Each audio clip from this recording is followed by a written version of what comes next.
Graça e paz da parte de Deus, do Senhor. Nossa terceira aula, nós estamos falando fontes da vida. Fontes da vida. Eu queria, são 8 capítulos dessa aula. Vai estar o PDF para vocês. Falamos sobre a primeira fonte, a outra fonte que é o coração e que dela procede as fontes da vida. Nessa terceira aula, eu queria falar de uma fonte muito especial, Jesus. E eu queria começar lendo um texto que está no livro de Mateus, no capítulo 5, versículo 8. Mateus, capítulo 5, versículo 8, que diz o seguinte, 5, 8. Bem-aventurados os limpos de coração, porque verão a Deus. Foi que a gente viu que o nosso coração é uma fonte, certo? O nosso coração é uma fonte. E aí a Bíblia está dizendo aqui em Mateus, os limpos de coração. Uma das coisas importantes numa fonte é que ela jorra água. E essa água pode ser boa ou pode ser ruim. Eu me lembro quando a Gláucia e nós estávamos trabalhando lá no Canyon, ali na região dos Turcanas, e nós furamos alguns poços ali, junto com a organização a qual nós pertencíamos. Foram, na verdade, se eu não me engano, foram 4 ou 5 poços para dar água para aquele povo. E todos os poços funcionando muito bem, até que um dos poços começou a sair água salobra, uma água ruim para beber e para usar na plantação, porque tinha um excesso de sal. E aquele poço ele foi fechado e eles tiveram que procurar um outro lugar para fazer a perfuração para vir uma água boa. É importante que a gente entenda isso.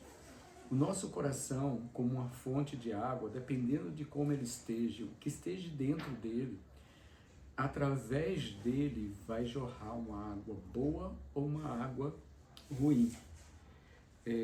O chamado ele vem de dentro. As nossas atitudes também vêm de dentro. As nossas intenções e as nossas motivações também vêm de dentro do nosso coração.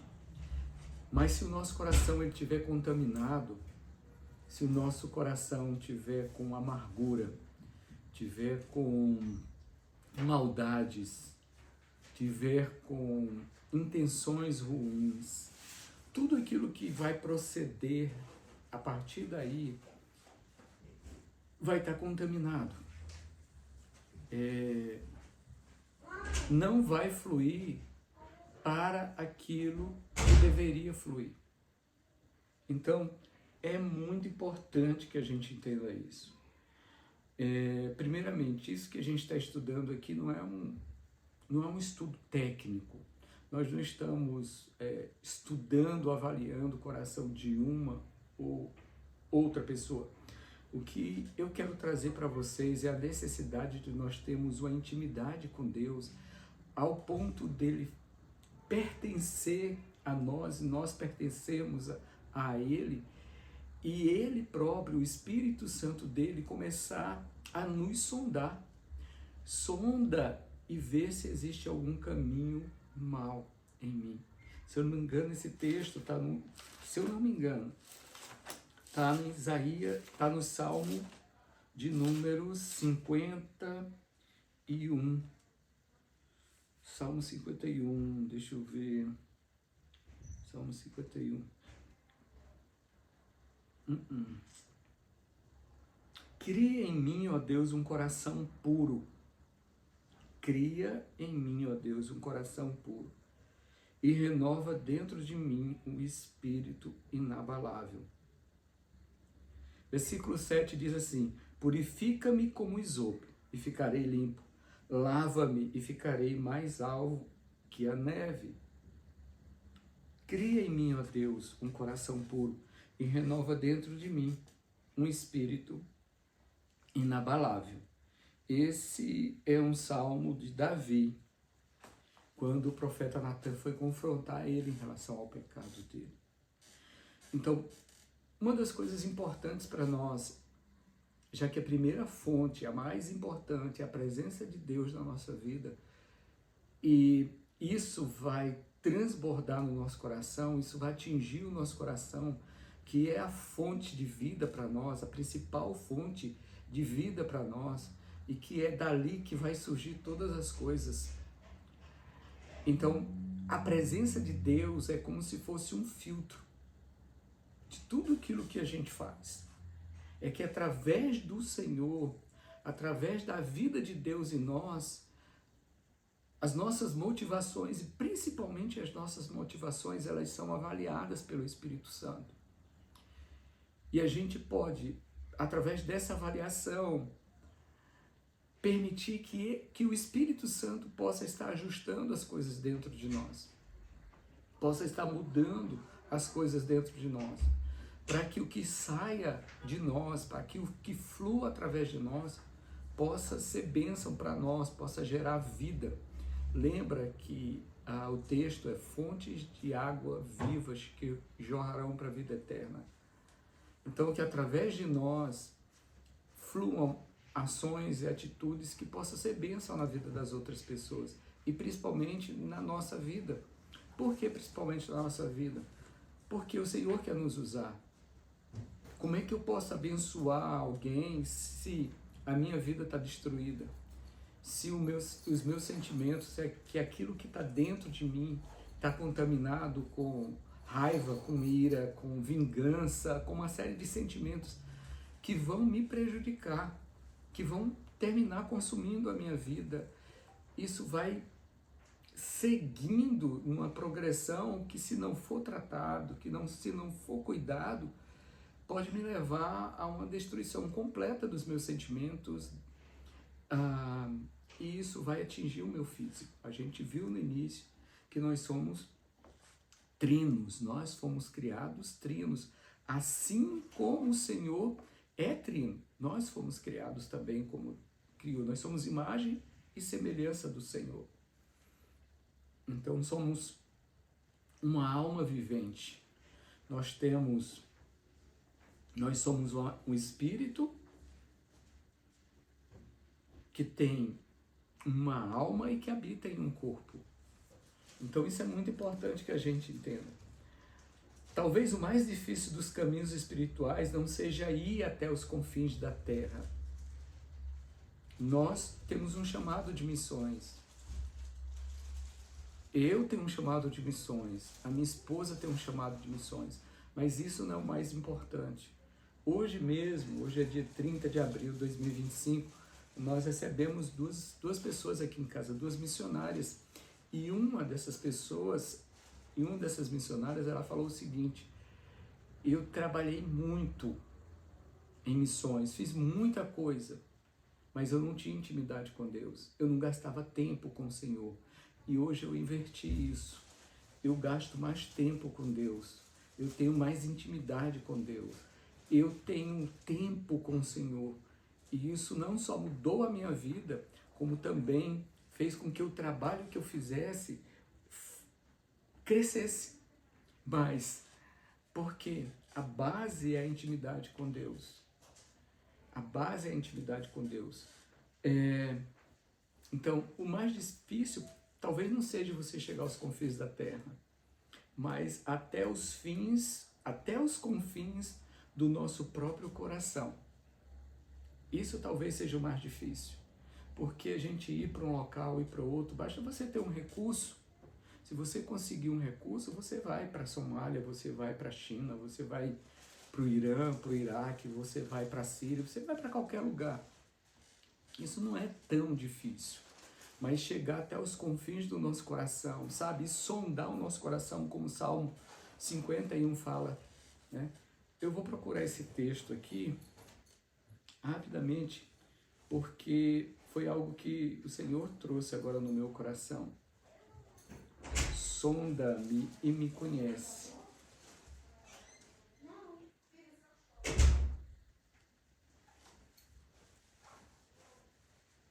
Deixa eu procurar aqui.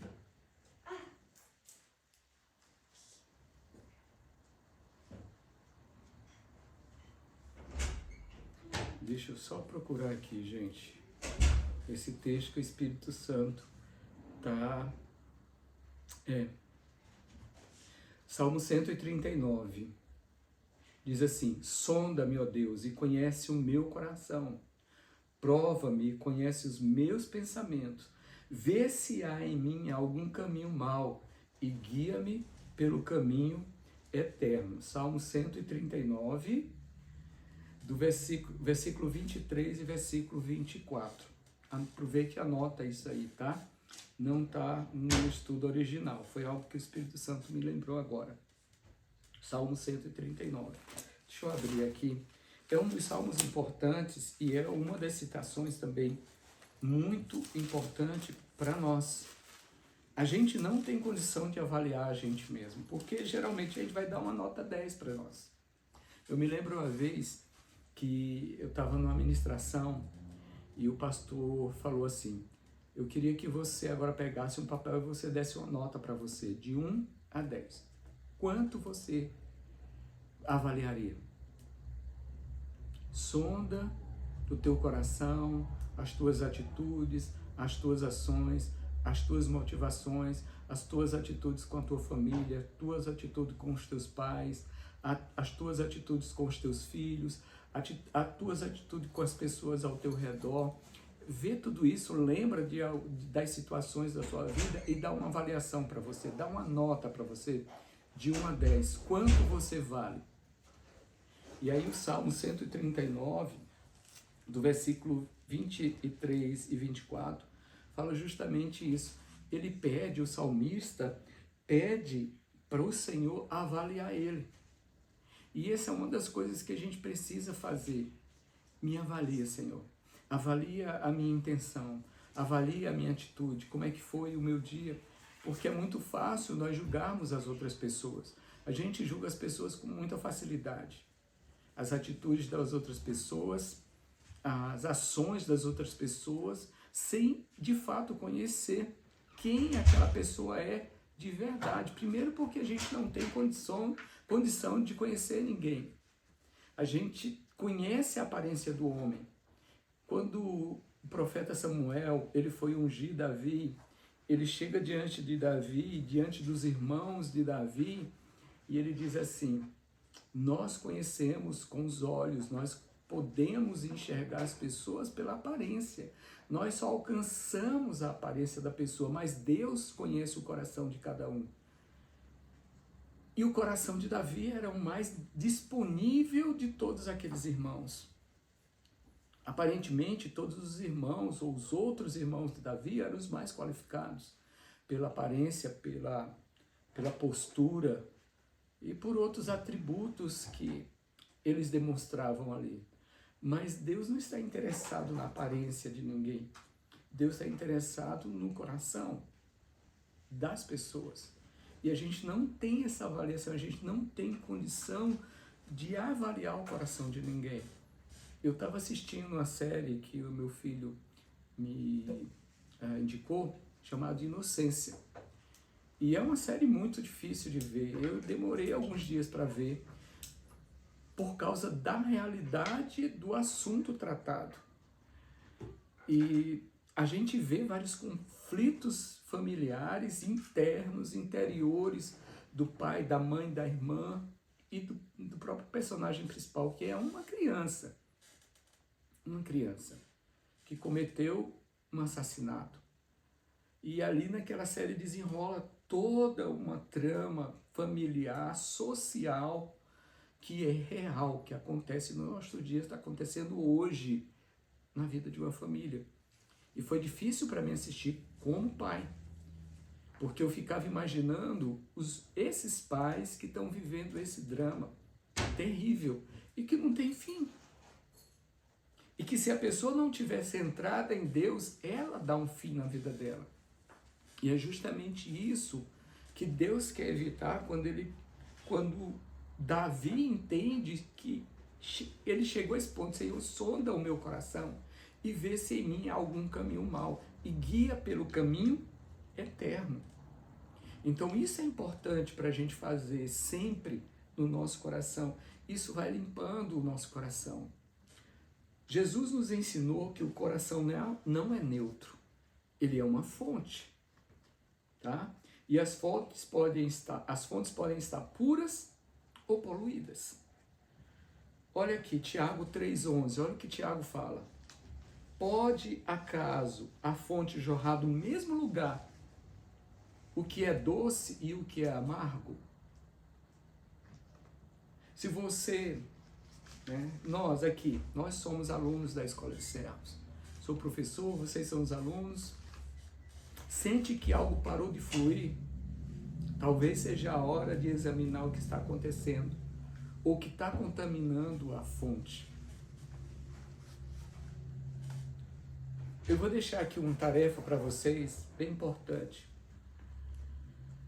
Um diário espiritual. Às vezes as pessoas fazem diários da vida dela. Faz um diário espiritual. Hoje eu estava pensando sobre isso, fazer um diário espiritual da minha vida. Como espiritualmente, o que foi que aconteceu espiritualmente hoje na minha vida? Deixa eu dar algumas direções aqui, tá? Como uma tarefa. Tire um tempo para escrever, não no celular, mas numa folha de papel, com caneta, tá? Isso é muito bom. Em vez de você digitar no celular, escreva. Escreve, usa a sua mão, usa a caneta e vai fazendo as anotações. Pergunte para você mesmo: o que tenho deixado entrar no meu coração? O que está influenciando meus pensamentos e os meus sentimentos? Uma pergunta. Segunda, tenho sido rápido em filtrar ou lento em reagir ao que me contamina? Terceira pergunta, minha fonte está doce ou amarga? Essa prática espiritual, ela é simples, mas é muito libertadora. Então eu queria incentivar vocês e dar essa tarefa. Faça um diário espiritual para você. A Bíblia nos dá duas ferramentas extremamente poderosas para guardar o coração: o fogo do Espírito e o filtro da palavra. O fogo do Espírito e o filtro da palavra. João 17,7 diz o seguinte: santificai-vos na verdade. A tua palavra é a verdade.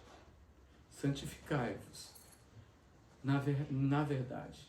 A tua palavra é a verdade.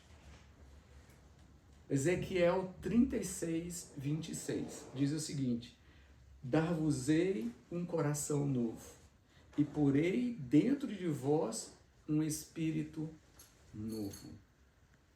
A palavra revela, o espírito transforma. Anota isso. A palavra revela, o espírito transforma. E juntos limpam o leito do rio. Que Deus te abençoe muito. Que Deus possa transformar o nosso coração. Que a palavra do Senhor possa penetrar no nosso coração ao ponto de tirar todas as impurezas. E que o Senhor tenha misericórdia de nós.